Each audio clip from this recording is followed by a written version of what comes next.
Asta. I and you bow. Hopefully not to each other, right? The Yoga Sutra of Patanjali, translated by James Haughton Woods. Why is this? Because of his power to apperceive the threefold character of the case, and to resume the argument at prape, the sattva, the castigated, comes under the ownership of rajas, the castigator. Why so? Since it stands in a passive relation to the activity of the castigator. The act of castigation affects the sattva as passive object, but does not affect the immutable and inactive soul. Rajna. Why inactive? Since it has objects shown to it. But if the sattva be under castigation, the self, it appears, conforming itself to the form of the sattva, is itself castigated along with the sattva. That which is to be escaped has been described. Its cause, nidana, is now described. The correlation of the seer and the object of sight is the cause of that which is to be escaped. He tells of the seer himself in the words, the seer, conscious by reflection of the thinking substance. The intelligence, chitta, belongs to the self, pums. Although it is detached, becomes conscious by reflection of the thinking substance, and this consists in the thinking substance being imaged, chaya, in the intelligence. It is objected that even if this be so, the self could see the thinking substance only, but could not see the various things, chabdade, which are absolutely shut off from it. To this he replies, object of sight, the sattva of the thinking substance. When by the channel of the senses, the thinking substance enters into mutations, having the forms of various things. When it is an object of sight, the various things, the external aspects, are also objects of sight. It is objected, insofar as the thinking substance has assumed the form of these things, it may be that the form of the various things. But if in the case of the self, his relation to the thinking substance be assumed, he would be mutable. Yet if there be no relation between them, how can the various things, although present in the sattva of the thinking substance, be objects of sight? For surely an object of sight, not in relation with the seer, cannot be called an object of sight. To this he replies, this same object of sight. All this has been given in detail by us in Book First, where we showed, 1.7, page 22, that the sattva of the thinking substance, although not in combination with intelligence, chaitanya, so as far as that is absolutely clear, still, insofar as it contains the image, bimba, of the intelligence, seems to come into a balanced state with intelligence, and so experiences the various things. Hence also the seer, enjoying within himself the pleasures of other experiences offered by the sattva of the thinking substance, which has entered into the mutation in the form of the various things, becomes the proprietor, and the sattva of the thinking substance, having mutations of a kind, becomes his property.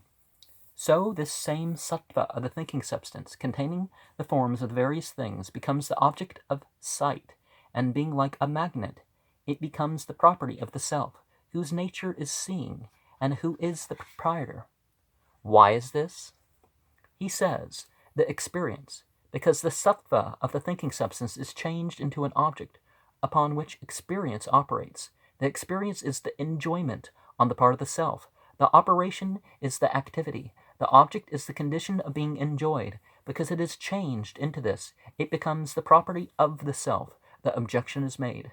How can the sattva of the thinking substance, which is luminous in itself, be the object of an experience? Well, we're all experienced and experiencing, right?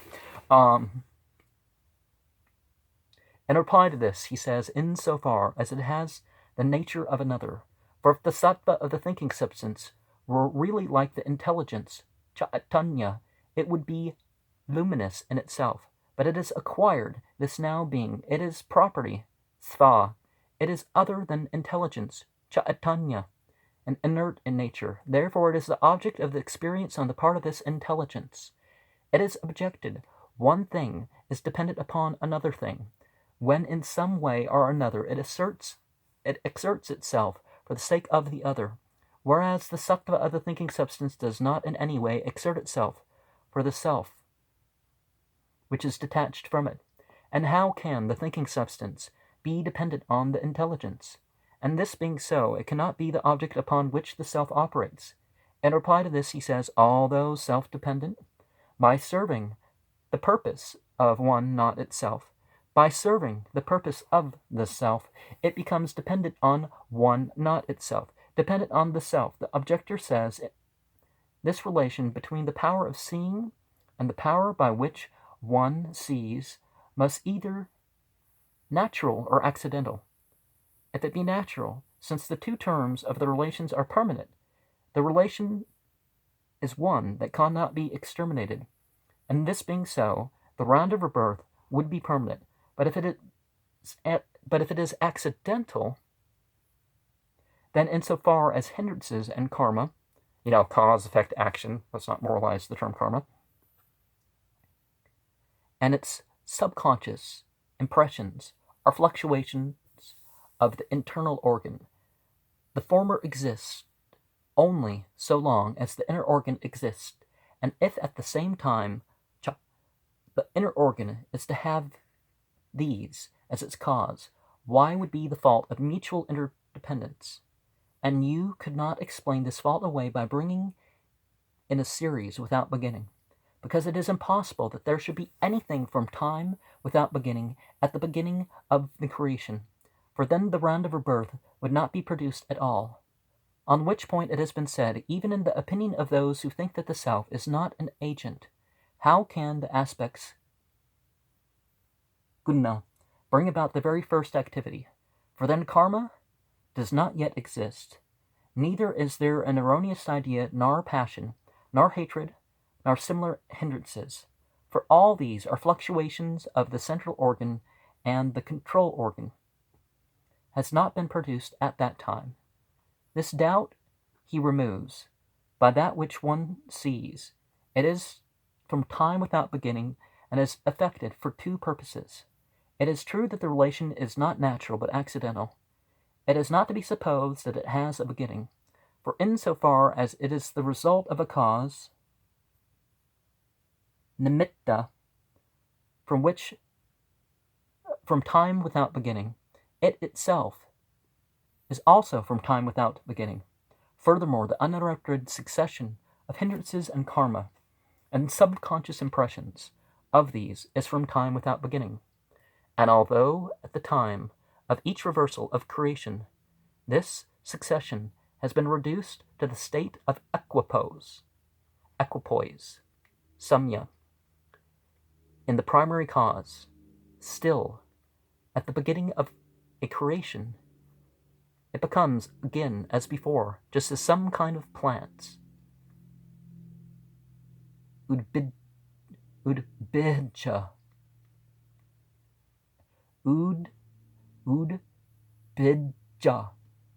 reduced at the end of the rains to a state of earth, when the rains return, assumedly again their proper form. This time of year, you see that sort of thing happen with plants like every day practically. Around 5 o'clock, 4 to 6 o'clock, or 7, they can be all withered, but as, the dew starts to fall and they get water and, around sunset, they pop right back up, and it's like there's nothing wrong with the kind of,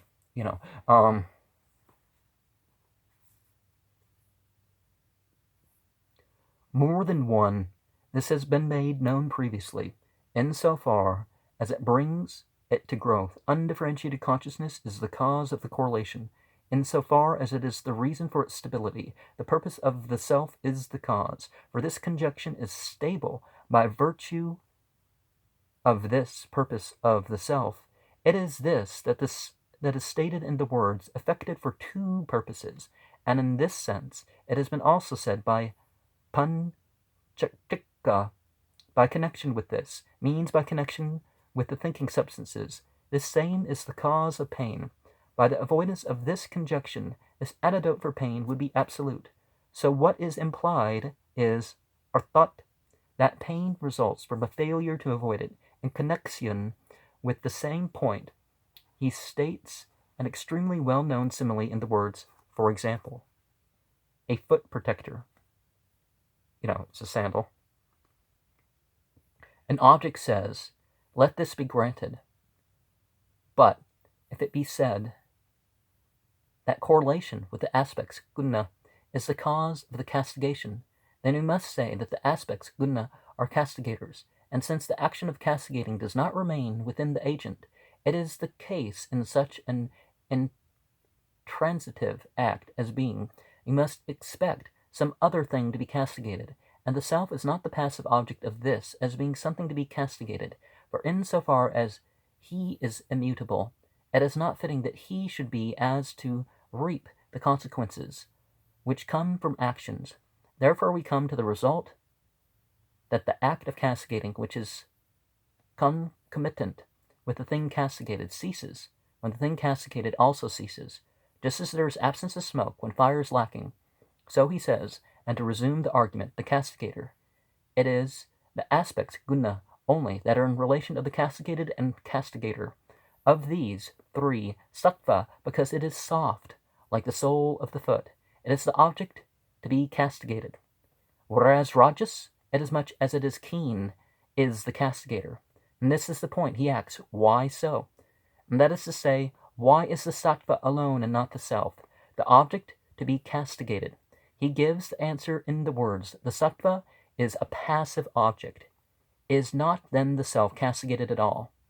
If so, let it be the inanimate sattva that receives the castigation. What does it matter to us? In reply to this he says, since it has objects shown to it. But if the sattva be under castigation, the self, it appears, conforming itself to the form of this sattva, is itself castigated along with the sattva. The cause of it being castigated along with it is that objects are shown to it, and this has been explained previously. Manduka Deha is a frog's body.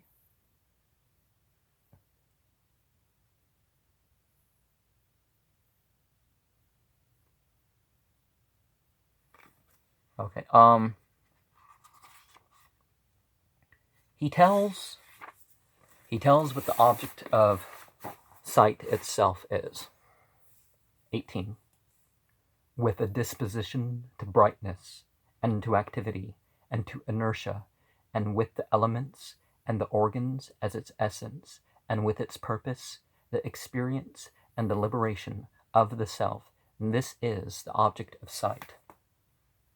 Obviously, our whole lives, the purpose of our whole lives is, the end result. Never stop, keep going, keep learning, keep doing, keep avoiding, whatever the case may be. The sattva has the disposition to brightness. The rajas has the disposition to activity. The tamas has the disposition to inertia. These aspects, guna, with the three separate parts influencing each other, with external aspects, dharma, in conjunction, are in separation, with limitations and extent, murti, brought about by basing them upon an interdependence of one upon another, with separate powers, although in subservience to each other, still unconfused, with conformations, anupatin, according to various disparate and comparative powers, with their presences manifested at the time when they become dominant, with their existence although subordinate to the dominant aspects, yet from their functional activity, vyapara, inferred as included in the dominant, with their faculties employed as effective for the purposes of the self, with their aid given, like that of a magnet, from the mere fact of being near, following without any external cause after a fluctuation of any one of themselves. These aspects, guna, are denoted by the word primary cause, and this is called the object of sight. The same object of sight enters into mutation as elements and as organs, as elements such as earth and the others in coarse and in subtle form. It enters likewise into mutation as organs, such as the organ of hearing, Shrotra, but is not without an impelling force. On the contrary, it acts only by accepting an impelling force. For the object of sight exists for the sake of experience and the liberation of the self. Of these two, experience is the ascertainment of things with desirable qualities and of things with undesirable qualities, so long as this ascertainment does not divide the self from the thinking substance. Liberation is the ascertainment of the enjoyer himself. Thus, there is no other process of knowing in addition to these two, and in this sense it has been said, but he who is in the three aspects guna, which are agents in the self, which is not an agent, but which is of the same kind in respects and of a different kind in other respects, sees all the produced states presented to the fourth, the witness of their action. He has no suspicion that there is another kind of knowledge, the pure intelligence. How is it that these two, experience and liberation, made by thinking substance and existing in the thinking substance only, are attributed to the self, just as a victory or a defeat on the part of actual fighters is ascribed to their commander? For he, as we know, is the experiencer of the result, so bondage and release existing in the thinking substance only are ascribed to the self. For he, as we know, has the experience of the results of these. Bondage is of the thinking substance only, and is the failure to attain the purpose of the self. Release is the termination of the purpose of the self.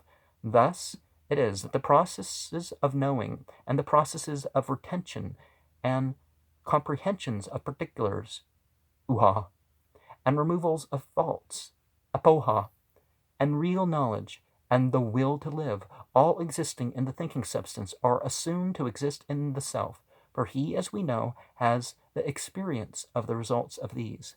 He explains the object of sight by the sutra beginning with the word brightness and ending with the words object of sight. Brightness is a portion of the sattva. It is influenced by dejection, which is a quality of tamas, or by pain, which is a quality of rajas. Similarly, it must be understood in the case of the quality of rajas and the rest, it is that is stated in the words with the three separate parts influencing each other. With external aspects, dharma, and conjunction are in separation with or from the self. It is written in the Chivet something Upanishad 4:5. One male goat, the unborn soul, has pleasure in leaping upon the one female goat, primary matter, which is red and white and black, and which brings forth many offspring like herself, while another male goat deserts her after having enjoyed her. Limitations in extent, such as earth, are those which have been brought about by basing them upon interdependence of one another. The objector says this may be true when a quiescent idea is to be produced by sattva, since rajas and tamas also, insofar as they are accessory to sattva, are the causes of this idea. There is a power in them. If this be so, and whenever rajas or tamas might be principal, then always a quiescent idea might arise. Not a cruel nor an infatuated one, just as the case when the sattva was dominant. In reply to this he says, with separate powers, although in subservience to each other, still unconfused, let it be granted, when a quiescent idea is to be produced, that rajas and tamas are in an accessory relation. Still their powers are not commingled, for the fact that their powers are not commingled may be inferred from the fact that there is no commingling of effects, whereas effects of the quiescent and cruel and infatuated forms are seen to move actively. Fourth, insofar as their form is uncommingled. That thus it is established that the powers are unconfused. The objector says, suppose this be granted. If the powers are unconfused, then the aspects guna cannot be supposed to work harmoniously together.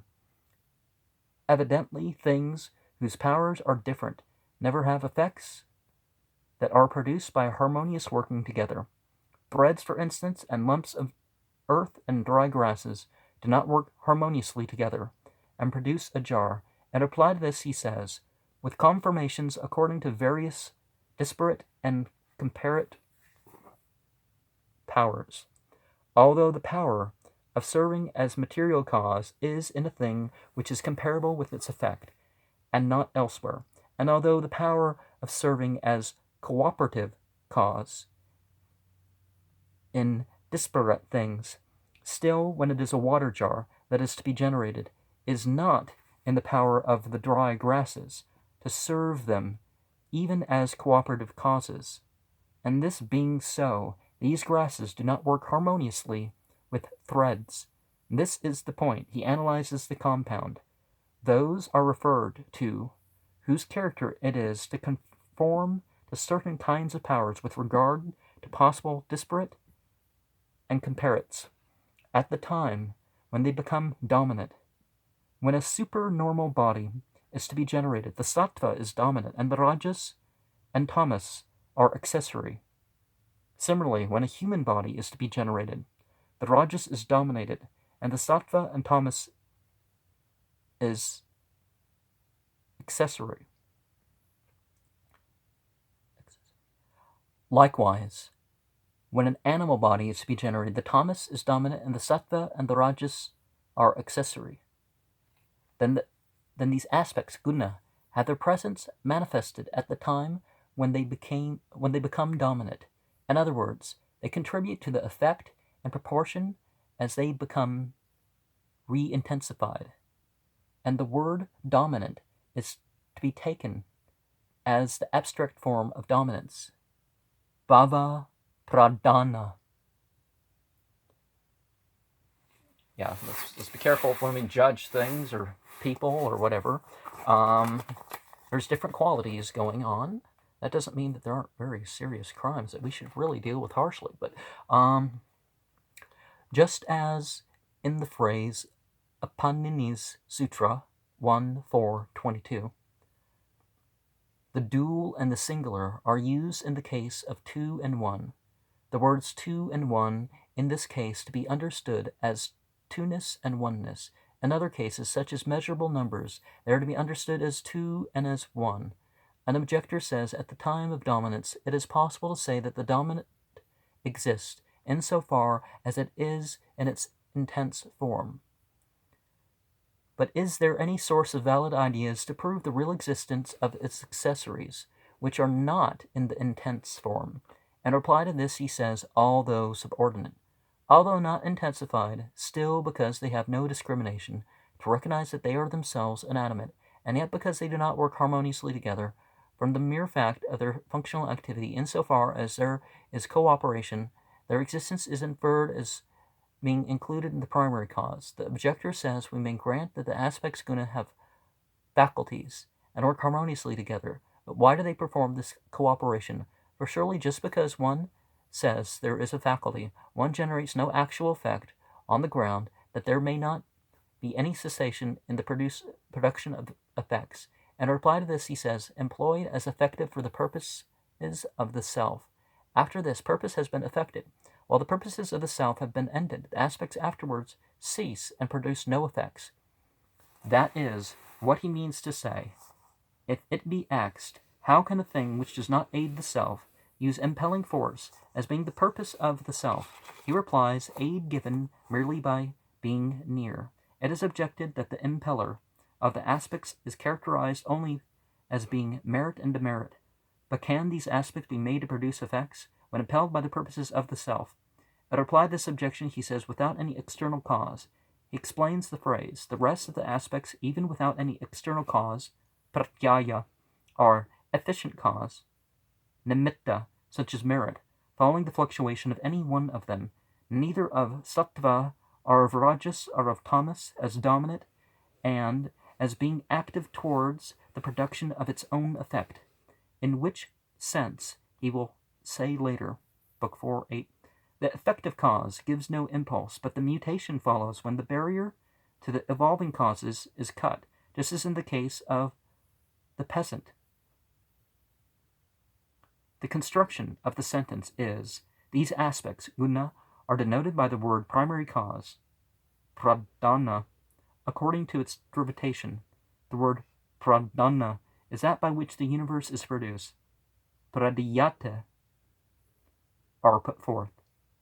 This is said to be the object of sight. Having maintained the nature of the aspects guna, he describes the effort of this disposition in the words this same, in order to establish the doctrine of the pre-existent effect.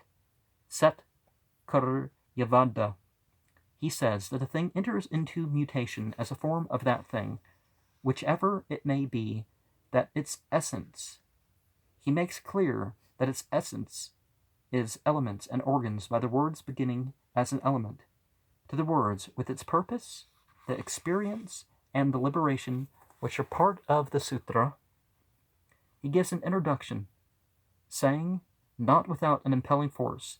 He elaborates the word experience by saying, of these two, for pleasure and pain belong to the thinking substance as such, insofar as the three aspects guna, because this thinking substance enters into mutation as being of such a kind, as one that has three aspects. There is said to be experiences insofar as there is an ascertainment of the things, as belonging to these qualities. Accordingly, he says, as long as undivided, that is, has been made known by more than once. He elaborates the word liberation by saying of the enjoyer, liberation is that by which one is liberated, literally wrenched off. He states that there is no other impelling force than these two by saying in addition to these two, and it is said, and it is in this sense it has been said by Panchachika in the words, but he who. An objection is raised as matters of perception, reality, experiences, and liberation are made by the thinking substance. How are they attributed to the self, who is neither their cause nor their locus? In reply to this he says, these two, and that the self is enjoyer has been explained and will be stated later, Book 3.34. But in the strict sense, it is, as the text says, bondage is of the thinking substance only, and the failure to attain the purposes of the self. Thus, means in the way that experience and liberation are mentioned as being related to the self. So processes of knowing and the rest are to be understood as being related to the self. Of these, the process of knowing is the thinking of the intended object as it is in itself. The process of retention is memory in regard to this object. Comprehension of particulars, uha, is the maintaining, ghana, of the particulars belonging to a thing. Removal of faults, apoha, is the removal for stateable reasons. Yukti. Yukti, yeah. Of particulars, when falsely attributed. It is by these two only, by comprehension of particulars and by removal of faults, that the given thing is determined. That is, there is real knowledge and will to live. Is rejection or acceptation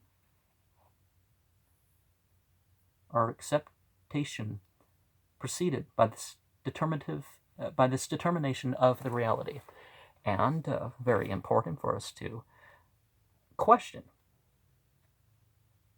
Getting the rumbly and the tumbly. We have the presence, the knowledge, the power. Can the evil magician, does he speak the universe literally into manifestation? Or even himself? Or anything of that matter? perhaps causing some change here and there, but does he actually operate on his own independent power? Does he learn through things, or does he learn on his own? So how can he be becoming a god, right? This sutra is begun with the intent of determining various forms of the aspects guna, the objects of sight. 19. The particularized and unparticularized forms and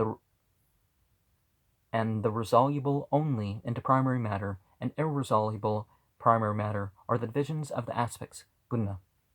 Guna, Ganesh, Ichvara, they're similar terms. Of these four, the elements air and wind and fire and water and earth are the particularized forms of the unparticularized fine elements, tan matra, sound and touch and color and taste and smell. Similarly, the organs of the thinking substance are ear and skin and eye and tongue and nose, and the organs of action, voice, hands and feet, and organs of excretion and organs of generation, and the 11th and the central organ, which has all kinds of things as its intended object.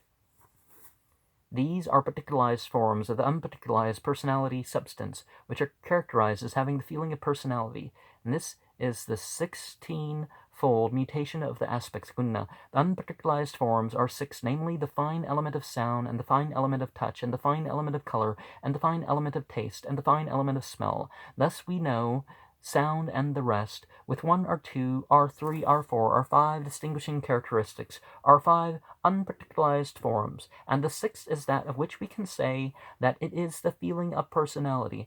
These are the 6 unparticularized forms of the great thinking substance, of those whose beings we can only say that it exists. And that which is prior to the unparticularized forms, that of which we can only say that is resoluble primary matter, the great substance, Mahat Tattva, remaining in this great being, Atman, of which all that we can say is that it exists. These 6 unparticularized forms experience the limit of development, and reversing the process of creation, they remain the same great being, of which all that we can say is that it exists, and reverts to that which has neither existence nor non-existence, from which both existence and non-existence have been removed, and for which non-existence has been removed to the unphenomenalized and unresoluble primary cause. This great being, of which all we can say is that it exists, is the first mutation of these aspects, and that being which has neither existence nor non-existence is the mutation of these aspects, which is unresoluble primary cause. So the purpose of this self is not the reason for the unresoluble state, since the fact that the self has a purpose is not known, bhavate, at the beginning, as the cause of the state unresolvable into matter. Therefore, the fact that the self has a purpose is not a cause of this state.